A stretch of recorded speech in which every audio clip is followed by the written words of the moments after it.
¿Cómo están, hermanos, amigos? Un gusto de saludar a cada uno de ustedes. Seguimos avanzando y estudiando la palabra del Señor. Recuerden que a través de ella tenemos la lumbrera para nuestros días. Entonces, qué mejor que seguir escudriñando esta palabra. Estamos aquí con el resumen de lo que es el libro de Corintios. Y maravilloso, mi hermano, ha sido estos 16 capítulos de Primera de Corintios. Recuerden que nosotros tenemos nuestra Biblia, Primera de Corintios y Segunda de Corintios. Aunque podría haber una tercera de Corintios, ¿cierto? Pero esa carta que fue escrita antes de Primera de Corintios se perdió. ¿Ah? Entonces, por eso que nosotros aquí en nuestras Biblias, en los 66 capítulos, libros de la Biblia, tenemos solamente estas dos cartas, pero muy enriquecedoras. Y bueno, vamos a entrar en materia inmediatamente. Vamos a considerar, mis amados hermanos, que esta carta de Pablo a los Corintios, ¿cierto? Es la iglesia que estaba ahí en Corinto, ¿ya? Ahora, la iglesia que estaba ahí en Corinto, la ciudad de Corinto, era una ciudad puerto, había un puerto ahí en ese lugar, por lo tanto, ¿cierto? Era parecido más o menos a lo que nosotros hoy día, si podemos contextualizar, Valparaíso, San Antonio, Talcahuano, más o menos imagínense así, pero bueno, obviamente, ¿cierto? Con muchos años antes, una ciudad donde se comercializaba bastante, donde había gente de diferentes partes que llegaban y que salían también de ahí. Entonces, bueno, ahí en ese lugar es que Pablo, en su segundo viaje misionero, fundó la iglesia. Recuérdese usted cuando Pablo estuvo ahí en Filipo y después ahí ese tema que tuvo con el carcelero de Filipo y todo eso maravilloso que nosotros vimos que el Señor hizo. Después Pablo se fue ahí a Corinto.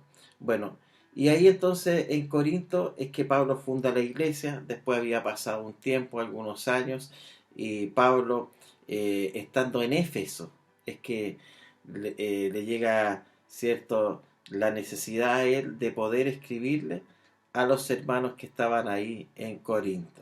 Entonces, vamos a ver aquí, vamos a entrar aquí, lugar y fecha de la escritura, ¿cierto? Bueno, el lugar fue desde Éfeso y aquí nosotros consideremos esto que mientras él estaba en Éfeso, 1 Corintios capítulo 16, versículos 5 al 9, Pablo expresa ahí el deseo ya de estar presencialmente con los hermanos y dice, 1 Corintios 16, del 5 al 9, iré a vosotros cuando haya pasado por Macedonia, pues por Macedonia tengo que pasar y podrá ser que me quede con vosotros, o aún pase el invierno para que vosotros me encaminéis o donde vaya, donde tenga que estar, porque no quiero veros ahora de paso, pues espero estar con ustedes algún tiempo, si el Señor lo permite.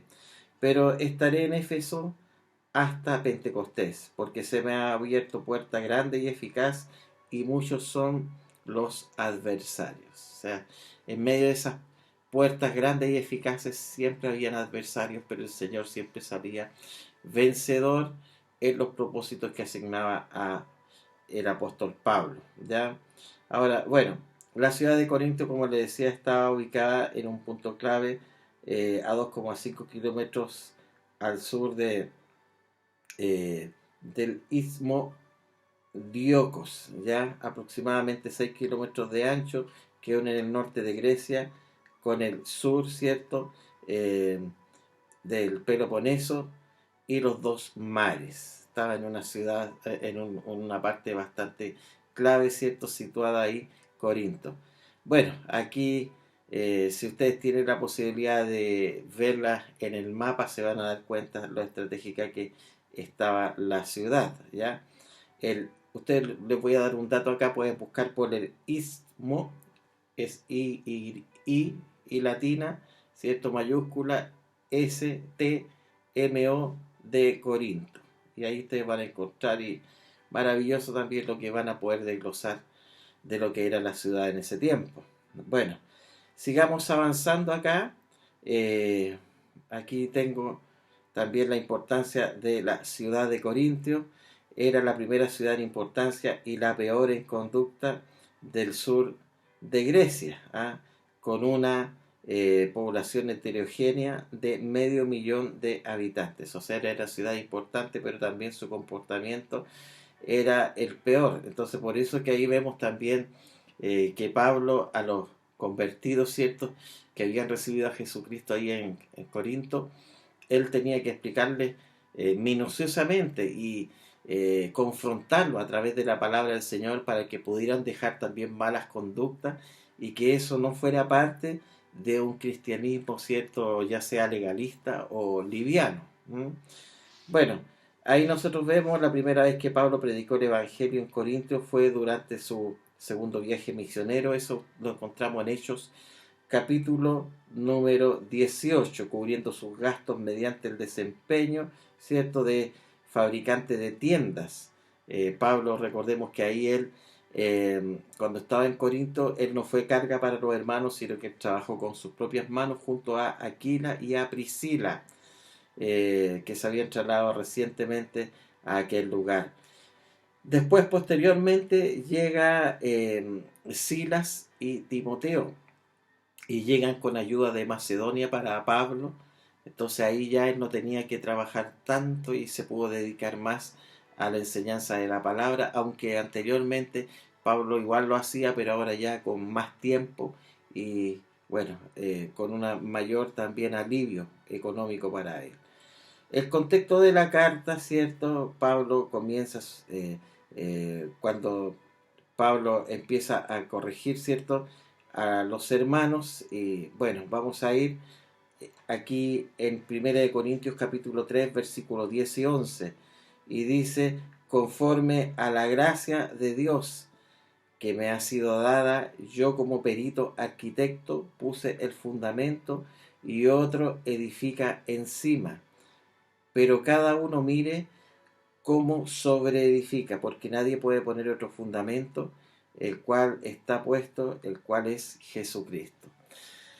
Interesante esto porque Pablo como que va a la raíz mismo de lo que había sido el problema. Y bueno, Pablo cuando fundó ahí la iglesia en Corinto, después pasó un tiempo, entonces fue a predicar a Apolo a ese lugar, que también la palabra del Señor lo menciona como un varón elocuente, y después fue Pedro. Entonces los hermanos ahí en ese lugar, muchos, en vez de haberse unido espiritualmente, algunos empezaron a organizarse y decir, no, es que yo recibí la enseñanza de Pablo y yo ahora considero que la enseñanza de Apolo es mejor y yo considero que lo de Pedro es lo que también es mejor para mi vida. Pero eso se había provocado como una división en la iglesia. Entonces por eso que Pablo, él dice, bueno, aquí los tres somos siervos, los tres nos debemos al Señor Jesucristo.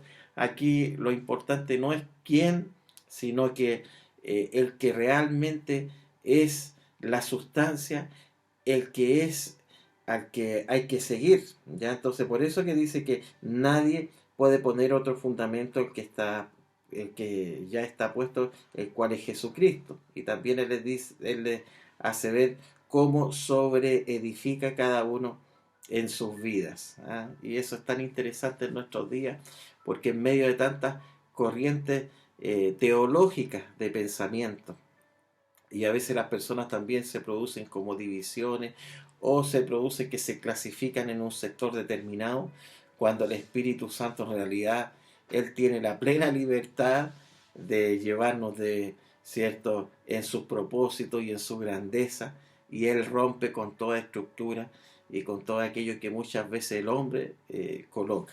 ¿Mm?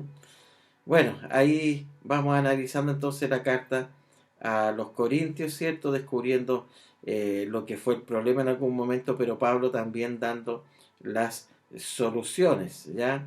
Ahora, bueno, el tema principal ahí de Corintios es la corrección, ¿cierto? Y dice que tiene un propósito pastoral en su deseo de ver a la iglesia floreciendo en santidad. Fíjese que eso es lo que pretendía Pablo, que la iglesia floreciera en santidad, y también aplicó varias soluciones a los problemas espirituales que ellos tenían. Pongamos atención a esto. Aquí nosotros en esta carta de Corintios, en los capítulos, estamos hablando de Primera de Corintios, ¿cierto? Vamos a tener respuesta a temas como la inmoralidad sexual, ¿cierto? Matrimonio, soltería, también aborda un tema también que fue eh, el celibato, el paganismo, dones espirituales, libertad cristiana, orden congregacional y la esperanza de la resurrección, que nosotros lo vemos ahí en los últimos de los capítulos, ¿cierto? La resurrección del Señor, que si Jesucristo no hubiera resucitado, hubiera sido en vano toda la Biblia. Pero como Él resucitó, entonces le da virtud y también la valida, ¿ya? Bueno, establece también un sistema ético, doctrinal, general. Ya eso es lo que debe conducirse la iglesia y eso es lo que Pablo se esforzó para responder a las preguntas existenciales de la congregación en Corinto. ¿Ya? Bueno, aquí vamos a ver también en Corintios, 1 Corintios capítulo 1, versículo 1 y 18, porque la palabra de la cruz es locura a los que se pierden, pero a los que se salvan, esto es a nosotros, es poder de Dios. ¿Ya? También 1 Corintios versículo 1, capítulo 1, versículo 21 al 24 dice, pues ya que en la sabiduría de Dios el mundo no conoció a Dios mediante la sabiduría, agradó a Dios salvar a los creyentes por la locura de la predicación, porque los judíos piden señales y los griegos buscan sabiduría, pero nosotros predicamos a Cristo crucificado. Para los judíos ciertamente tropezadero y para los gentiles locura, mas para los llamados, así judíos como griegos, Cristo, poder de Dios y sabiduría de Dios. Cuando Pablo se refiere aquí a los llamados, así judíos como griegos, en la última frase se refiere a los que habían nacido de nuevo, a los que estaban en Jesucristo. Bueno, tantas respuestas que Pablo da aquí, y que realmente es admirable y sorprendente cómo esto se va desglosando. Quiero avanzar también eh, con algunas otras cosas más que son tan interesantes, mis amados hermanos. Tenemos aquí, por supuesto, en medio de las respuestas que Pablo da, ¿cierto? En cuanto a las divisiones de la iglesia, Pablo también les hace ver que esto se resuelve, ¿cierto? De la manera de buscar el Espíritu Santo y buscar la santidad. Otro tema también que tenemos aquí era la inmoralidad y la arrogancia del pecado. Entonces, aquí también Pablo dice, de cierto, se oye que hay entre vosotros fornicación. Esto lo encontramos en el capítulo 5, versículo 1 al 13, dice, de cierto, se oye que hay entre vosotros fornicación, y tal fornicación cual ni aún se nombra entre los gentiles, tanto que alguno tiene la mujer de su padre. Y vosotros estáis envanecidos. ¿No debierais más bien haberos lamentado para que fuese quitado de en medio de vosotros el que cometía tal acción? O sea, Pablo dice aquí, la persona que está haciendo esas cosas de inmoralidad eh, no debería ser parte de la congregación, debiera quitarse a esa persona de en medio de vosotros el que comete tal acción. O sea, se refiere no a la persona que llega en esa condición, sino que al que a sabiendas que está dentro de una congregación y sabiendo todo eso lo hace impunemente y sin que nadie le estorbe. Entonces Pablo también él se siente con la capacidad de juzgar eso que moralmente no corresponde, y eso también nos deja una enseñanza a nosotros también con respecto a esto mismo, que bueno, estas cosas, ¿cierto? La moralidad es algo muy importante en lo que es el cuerpo de Cristo. Eh, bueno, aquí vamos a tocar dos puntos más.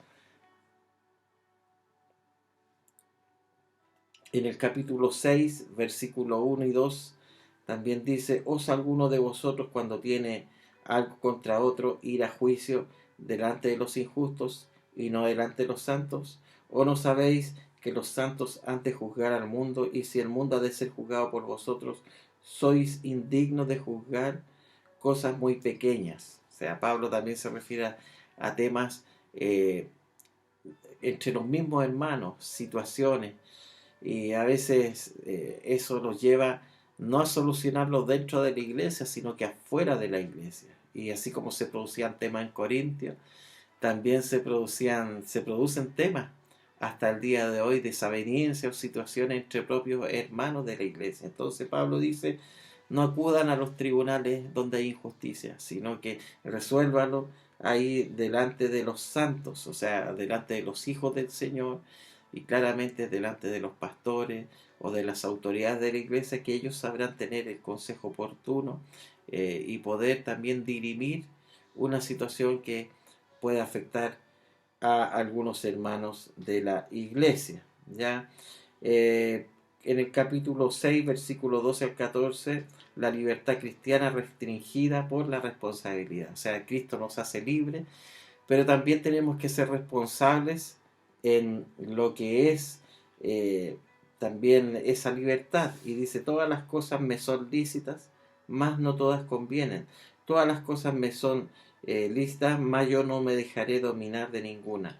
Las viandas para el vientre y el vientre para las viandas, pero tanto el uno coma y los otros y a los otros destruirá Dios. Pero el cuerpo no es para la fornicación, atención a esto, sino que para el Señor, y el Señor para el cuerpo. Y Dios, que levanta al Señor, también a nosotros nos levantará con su poder. ¿Ah? Entonces ahí hay un tema también que Pablo deja muy en claro: esta libertad que siempre conlleva una responsabilidad. Quiero saltarme así, pero rápidamente, a los últimos capítulos aquí de Primera de Corintios, y vamos a ir acá, por ejemplo, al capítulo número 11, cuando se da la instrucción de la cena del Señor, ¿cierto? Y que nosotros conmemoramos también en nuestra iglesia, y también acerca de que la persona tiene que discernir el cuerpo de Cristo. Cuando está cenando, participando de este sacramento, la persona tiene que discernir, o sea, pensar qué es lo que está haciendo, darle la importancia también a esto, que no es algo como un mero acto litúrgico o una tradición, sino que nosotros, cuando comemos la Santa Cena, lo hacemos para santificar también nuestras vidas y para conmemorar la muerte y resurrección del Señor. Entonces, eso tiene que ser, pero muy importante. Aquí nosotros nos encontramos en 1 Corintios capítulo número 11. Capítulo número 12 vemos los dones espirituales, cuando Pablo dice: no quiero, hermanos, que ignoréis acerca de los dones espirituales. Y cuando dice Pablo: no quiero que lo ignoréis, es algo que todos debemos saber, porque los dones son para edificar la iglesia. ¿Ya? Bueno, eso también lo encontramos, y es tan maravilloso de la diversidad de ministerios, la diversidad de operaciones, pero Dios, que hace todas las cosas en todos, es el mismo. Esto lo encontramos en 1 Corintios capítulo 12, versículo número 6. Después encontramos aquí el capítulo número 13, la preeminencia del amor. Esto muchas veces lo hemos escuchado, hasta a lo mejor hemos leído esto tantas veces, ¿por qué no decir hasta a lo mejor más de alguno de ustedes lo ha hasta predicado?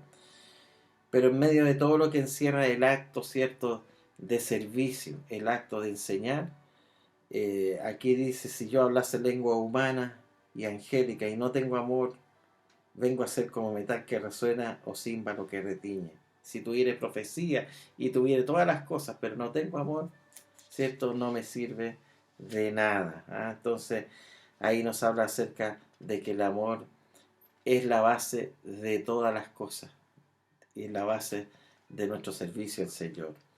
Capítulo 14, el hablar también en lenguas. Nos da también aquí Pablo algunas enseñanzas: que el que profetiza habla, versículo 3, el que profetiza habla a los hombres para edificación, exhortación y consolación, y el que habla lengua extraña a sí mismo se edifica. ¿Ya? Entonces él da algunas diferencias también, y él coloca el orden que el que habla en lengua tiene que hablarla, ¿cierto? En su oración, en su devocional diario, ahí en su casa. Y si hay un intérprete de lengua en la iglesia, bueno, ahí es que esa persona le interprete para que todos los demás sean edificados. Y él coloca como ejemplo ahí la profecía, ¿ya? Ahora, bueno, eso también es como colocar orden también en el culto, sobre todo en ese tiempo. Imagínense toda la gente cuando llegaba ahí y se producían estos alborotos. Entonces Pablo decía, el culto tiene que ser entendido por aquellos que tal vez no conocen mucho la liturgia o la cultura, podríamos decir nosotros ahora, nuestro formalismo en la iglesia, y a veces esa gente se espanta y se van, pues que nos miran raro. Entonces traten de ser ordenados también en sus cultos. Capítulo número 15, la resurrección de los muertos, ¿cierto? Aquí Pablo también expresa lo que es la esperanza que tenemos en Cristo, que Cristo murió por nuestros pecados conforme a las Escrituras y que fue sepultado y que resucitó al tercer día conforme a las Escrituras. Capítulo 15, versículo 3 y 4, ¿ya? Testigos también de su resurrección. Aquí vemos cómo él se le apareció también a muchas personas con pruebas que no dejaban ninguna duda. Bueno, aquí vamos al último capítulo donde Pablo ya, él dice la ofrenda para los santos, ¿cierto? La ofrenda para los hijos de Dios, ¿cierto? En cuanto a la ofrenda, haced vosotros también de la manera que ordené las iglesias en Galacia.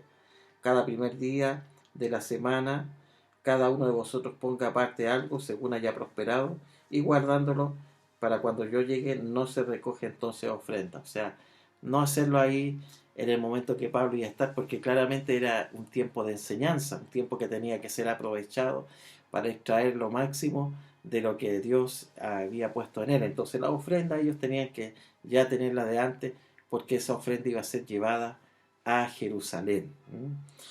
Y Pablo aquí termina, como al principio comentábamos, con los planes de ir a ver a los hermanos en Corinto, después de haber pasado por Macedonia. O sea, primero estaba en Éfeso, donde escribe esta primera de Corintios, y después pasó un año aproximadamente, donde él escribe la segunda de Corintios ahí en Macedonia. Salutaciones finales, velad, estad firmes en la fe, versículo 13 del capítulo 16 dice, portaos varonilmente y esforzaos, y todas vuestras cosas sean hechas con amor.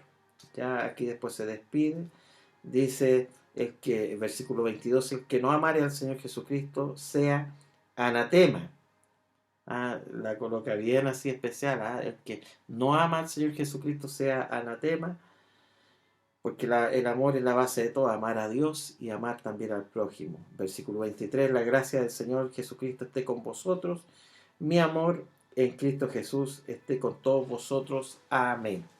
Y así estamos cerrando Primera de Corintios. Espero, mis hermanos, que este pequeño resumen, que está tan comprimido, pero que me imagino usted al leer todos los capítulos, los 2 capítulos diarios que hemos leído, ha sido maravilloso y sorprendente, y el Señor les ha hablado.